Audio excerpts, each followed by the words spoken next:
morning, this is Mike Cavanaugh coming to you from Marianna, Arkansas, here in mid-July, July the 20th. Got a great plot here today. What we're wanting to show here is the differences of different hybrids reacting in a certain environment.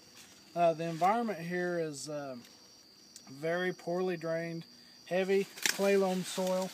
If you really dig down into this stuff, you see that it's just really heavy clay loam. You notice that we're sitting here on ridge till for a reason, to get these plants up and out of the water.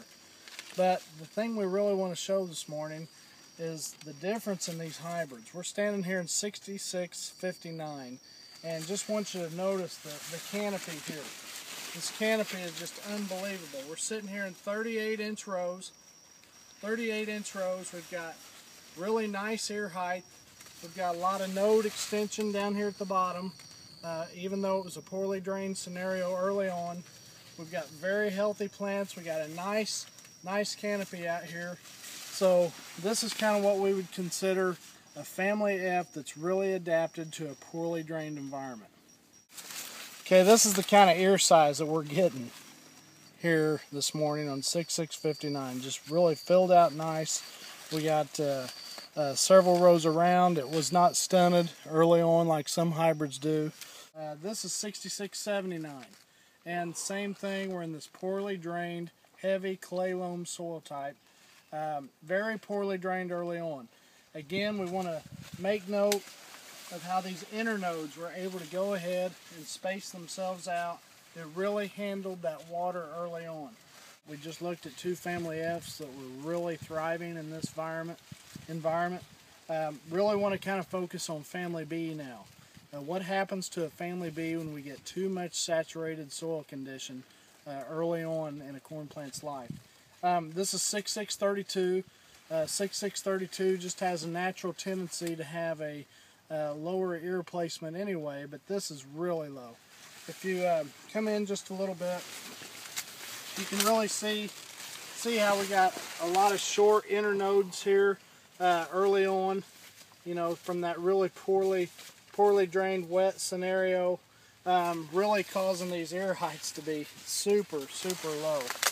Now the nice thing about 6632, even though it's a family B, it still seems to hold its consistency in some of these environments. So a lot of times we've really seen that even in a poorly drained environment, 6632 can still go ahead and do its thing.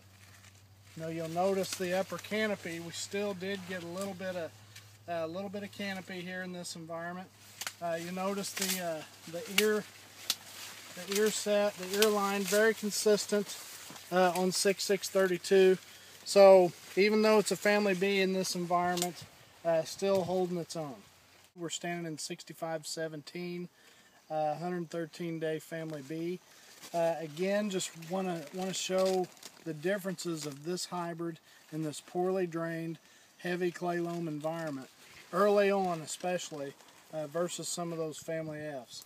6517 is generally a hybrid that's going to keep that ear height right up here, about belly to chest high. You notice the ear height's really lowered on us. Again, you look at these inner nodes. We've just really stacked these inner nodes up early on in that plant's life. You know, that really affects family Bs. Seems like family Bs are very sensitive to a lot of moisture early on. Now, the nice thing about 6517, what it brings to the table, it seems like it stays very consistent in this kind of environment versus some of our other ones. If you notice this the ear line here really kept a pretty nice solid ear style to it. You know, we've got a lot of corn on that thing. It kept its rows around, still kept pretty nice ear length for the most part. So we're still looking pretty good here with 6517. Even though we didn't quite get the plant height, didn't quite get the canopy that what we are getting in some of those family Fs, still looking pretty good.